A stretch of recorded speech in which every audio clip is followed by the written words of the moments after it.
here's something that I want to point out. But rest assured, by the time our night here is over, you're going to know a lot more about this piece than you know right now. So get ready for some fun. Okay, so we're going to start from the beginning with everybody. So 7th and 8th graders, this is your time. You get to play along with us. Are you excited? Yeah, it's okay to not be like very excited right now because it's been a long day for all of us. That's okay.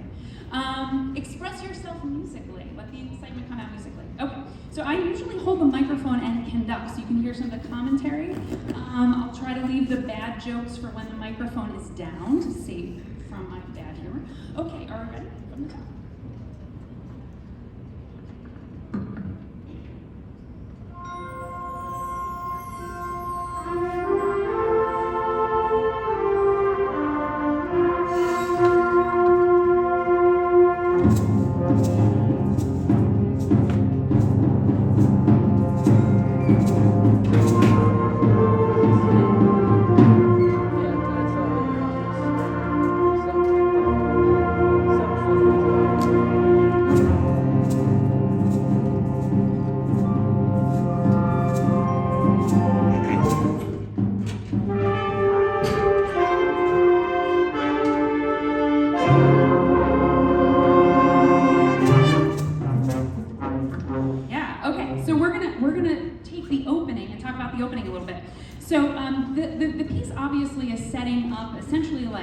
Trip through the Serengeti. So we're going on a safari eventually. This is really meant to be like daybreak. So if you think about when you get up in the morning for school and like the sun's maybe not up yet or it's just coming up, the colors in the sky, I want you to think about whatever the color of the sky is, like maybe pinks and purples and maybe a little bit of yellow and a little bit of orange, and take that visual and put it into the way that you play these opening, 13 measures or so.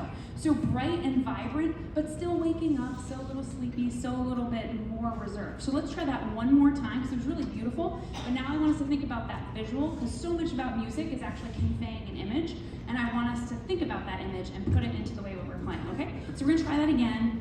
Visualize daybreak, okay? And here we go.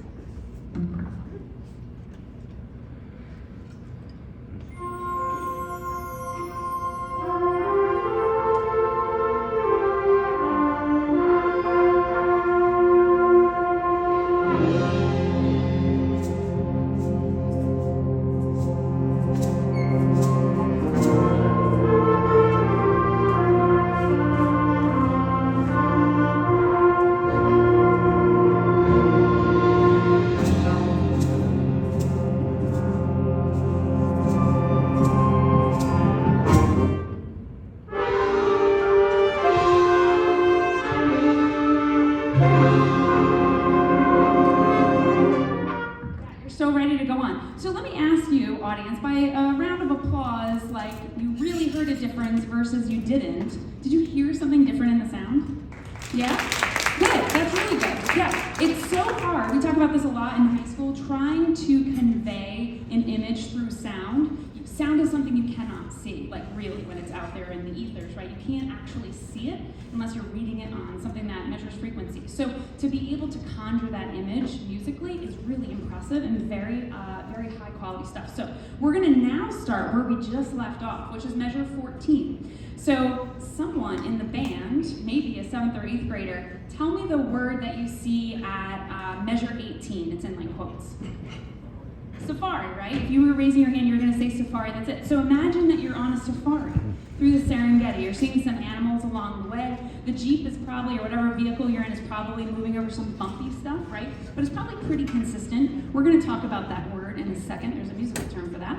So let's try it. So this is going to be everybody at measure 14, and we're going to try to see if we get at least through measure 36. If things are going well, I'm not going to stop you, okay? That doesn't mean if I stop you, things didn't go well. But we'll try at least to get to measure 36. So here we go.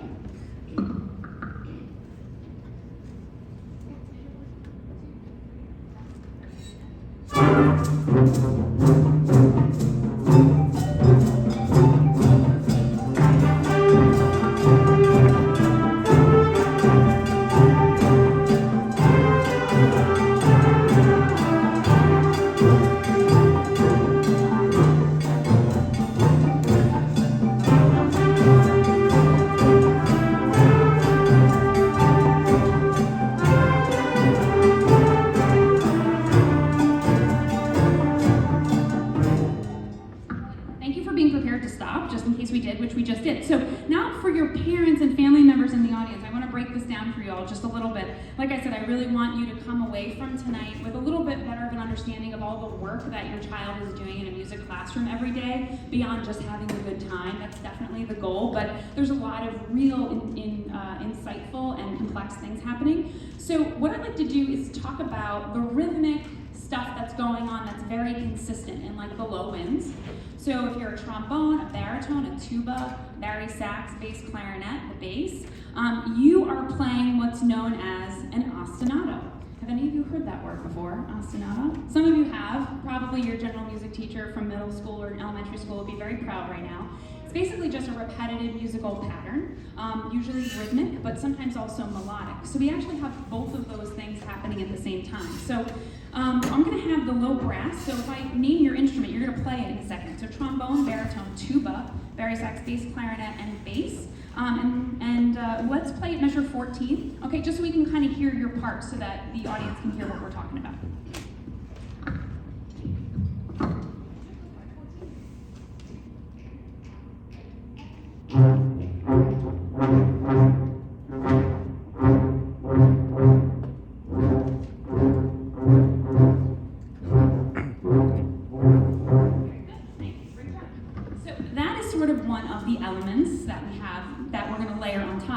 So now we're going to do something with the percussion section. So now we're going to hear if you're playing percussion 1, the tom part, okay? And let's also have the shaker, okay? So we're just going to hear the toms and the shaker. So what you're now going to hear is a different rhythmic element, 2 different actually, that are going to be layered on top of each other, that are going to work really nicely with what you just heard from the low winds. But we're just going to hear from the percussionists who play those parts now. So the toms and the shaker at measure 14. Here we go.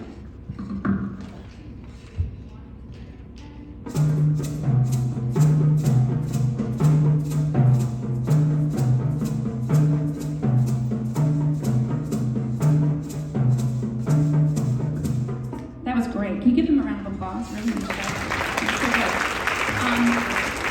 So we're now going to put that with what you just heard from the low winds and the low brass. And I want you to just kind of cue into how they're similar and related, but not the same. So all those low brass and low winds folks and the bass you just played at 14, now we're going to add in those percussion parts, and we'll put that together. Here we go, 14.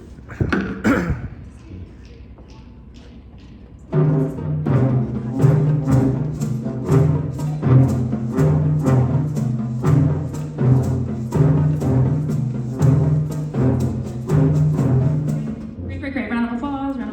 So amazing. Okay. So I think what we need is more cowbell. I have a fever, and the only cure is more cowbell. Thanks for laughing at my jokes, Mrs. Resty. So we are going to start at measure 14. Same people are going to play, but we're now going to add in the cowbell. And I want you to hear how the cowbell shifts things just a little different. Again, same, or rather similar, but not the same kind of rhythm. So you'll see how it works nicely with what you just heard. So now we're adding in cowbell, all of the cowbells.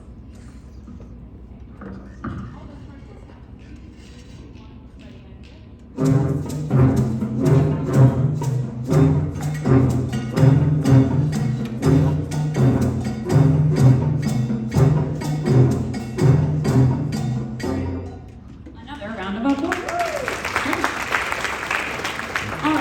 So we've got all these really nice repetitive rhythmic ostinati that are going on. We're now going to add in the mallets. Ooh, that's you guys. Okay, so the mallets, unlike the rest of the ensemble that you just heard, they're not playing on every beat. The mallets are actually playing all of the beats and all the in-between beats. No pressure, guys.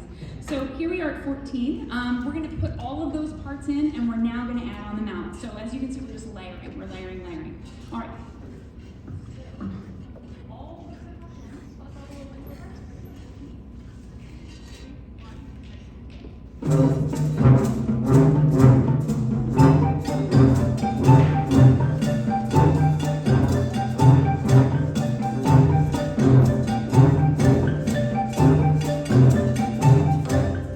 So good. So that was amazing.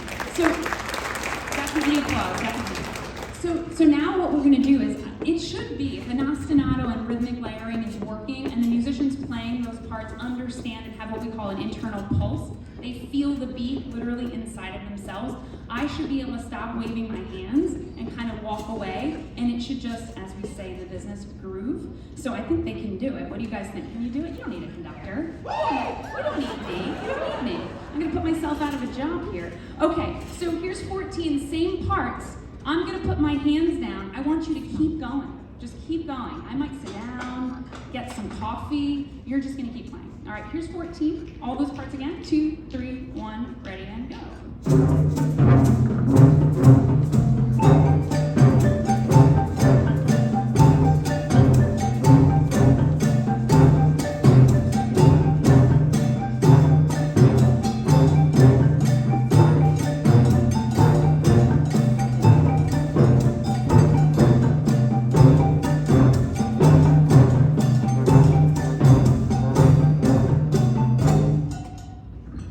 Don't need to be here. That's great. That's the whole purpose. So again, they really are feeling that rhythmic beat, right? So it makes it as an upper wind and middle wind player, all the flutes and clarinets are just like, that's great, but what about my part? I play the melody. It makes it so much easier to play over top of something that's just nice and steady. It's in the pocket, we say. It just like rhythmically makes sense. You feel really comforted by what you hear behind you, and you feel like you can play your part better when the people behind you in those sections really have a good sense of rhythm. So now we all get to play. Don't be surprised if I put my hands down. I may do that. It's not because I want you to stop. When I want you to stop, I'll give you the big cutoff, okay? So here we go, 14, everybody. 1, 2, 3, 1, ready and go.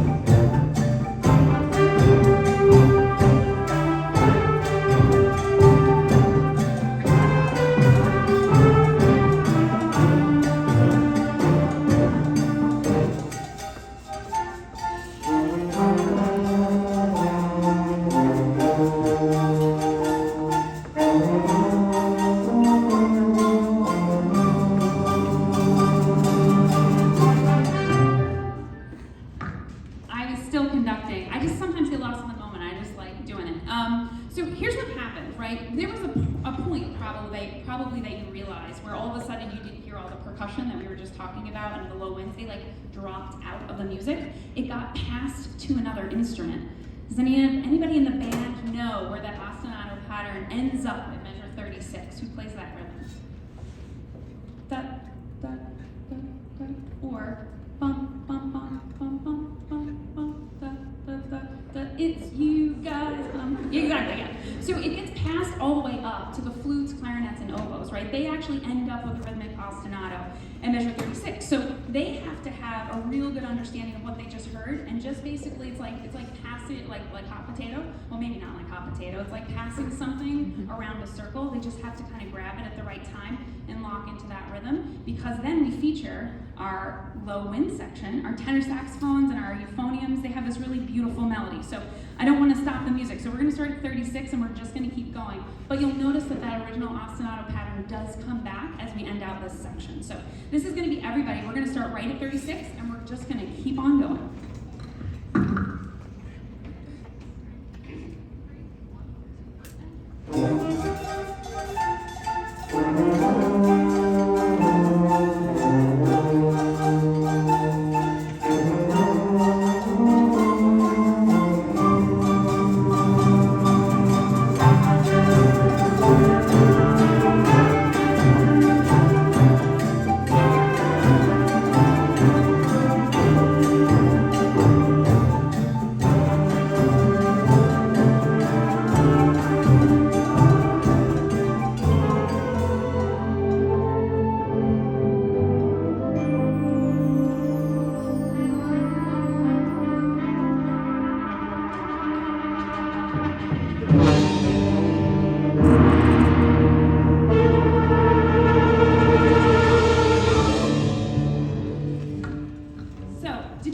Change in the music.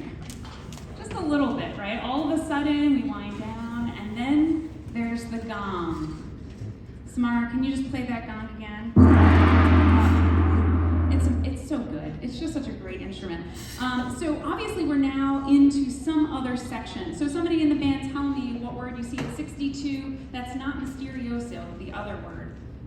Voodoo. What? That's creepy. So we have all of these weird effects that are going on now in the band. The trumpets, what do you get to do at measure 62? Trill. They're so excited. Trumpets never get what's called a trill. So trumpets, this is your moment to shine. I'm gonna ask you to play a trill. All right, I'm gonna point at you and you're gonna do that trill at 62. There's also a forte piano, which seems like John Higgins is trying to make us hate the trumpet because that seems like it might not be a good idea. But you guys are gonna play your trill, okay? I'm just gonna point to you so you can demonstrate to the audience what a trill actually is, because they're like, trill? I don't even know what that is. So here we go, trumpets. I'm gonna point to you, you're gonna watch. Ready, and...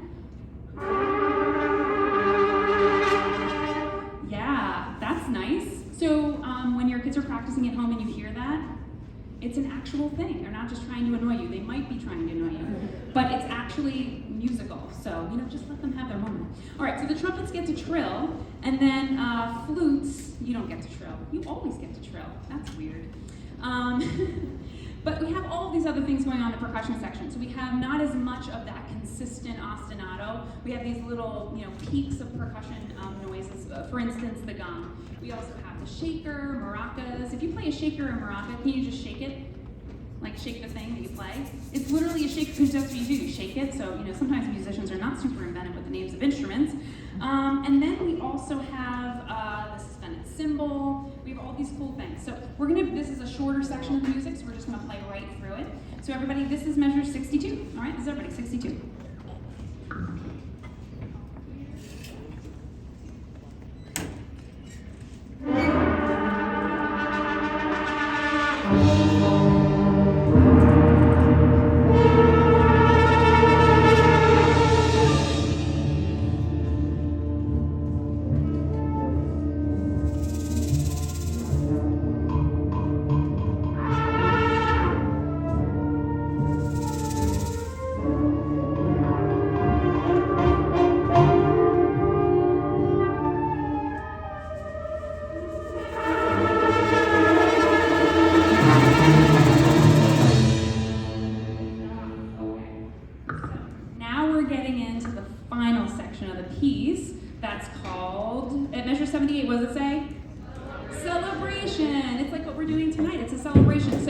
So words like happy come to mind, excited, enthusiastic, all those great words. So at 74, you're going to hear a couple different rhythmic things that we talked about before, the ostinato, but they're going to come from different instruments. So I want to point out what they are before you hear them. So the first thing that we hear, along with the shaker, which we know what the shaker sounds like. So can we hear the shakers just one more time to refresh our audience? Shaker, shaker, shaker, shaker. Great. Okay, so now Colin. Hi, Colin. Wave to everybody. Yeah. So Colin's, he's got this weird, funny-looking thing. It's called a guiro, and we call it affectionately the scrapey thing in band. So do you want to just demonstrate, Colin, what that sounds like? Oh, and we have another guiro. We have two guiros. We have guirai. That's amazing. Okay, so what's your name? Caitlin, would you play the guiro as well? Oh, so good. Can't get enough of that sound. Okay, so you're going to hear the guiro and the shaker, and then we're going to hear the bongos. Samar's playing the bongos. Just to give us a taste of what that part sounds like, Samar. What a groove. That's great. Okay, we have another bongo player. Hi, what's your name? Casey, play the bongos. Such a groove. Thank you so much. Great job. Everybody's playing great back there. We then have the triangle. Guess what it's shaped like? Oh, you're right. It's a pentagram. No, it's a triangle. So if you're playing the triangle, can you just bring up the triangle so we can see it? Anybody else playing triangle? Oh, get in here, the lone triangleist. Can you just ding it so we can hear? Guys, it's dinner time. Sorry, bad joke. I promised I would put down the microphone for that one. All right, so you're going to hear all these different rhythms on those different instruments. Now that you know what they are, you can hopefully appreciate it more. And let's just play through. So this is starting at measure 74 with everybody.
perhaps sunset, or the sun has gone down just a little bit. We're taking a rest from a tiring day on the safari in the Serengeti. What I want to do is actually go back a little bit in this section and feature some of our woodlands, because you might feel like I've left you out. You're just like, when's my turn, right? So there's so many great moments in this piece, so it's hard to really pick. But I'd like to hear you all play. We're going to maybe start at measure 78. Okay, so this is going to be saxophones, so alto and tenor, just alto and tenor saxophones, and flute, clarinet, and oboe. And this is a good example of what you're going to hear is call and response. So the saxophones are going to essentially establish the call, and then flute, clarinet, oboe give a response. It's really supposed to be played in an emulative way, kind of like you're having a conversation. So we're going to play it out. So this is just alto, tenor, sax, flute, clarinet, oboe, and we're going to start at 78.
Again, really encaptures the vibe of the tradition of African music, which it is actually quite simple and complex all at the same time, because it is so nuanced and based on this community music making, both with simple melodies and a little bit more complex rhythms that are just layered. So the more rhythms you have layered on top of one another, the more complex the piece is, because each person playing all of those individual parts really has to have an understanding of not only their part, but all of the other things that are going on around it to understand how it fits in, which is really a testament to the talent of the people behind me. Give yourselves a round of applause. That was so amazing. Great job, everybody. So now what we're going to do is we're going to perform this for the first time. That would be an essential, condensed version of a band rehearsal. And then, of course, what you all get to see at concerts is the final product. So we're going to do it all the way through, top to bottom. Okay, wind ensemble folks, save your chops, because you still have one more after this one. And please enjoy John Higgins' Serengeti.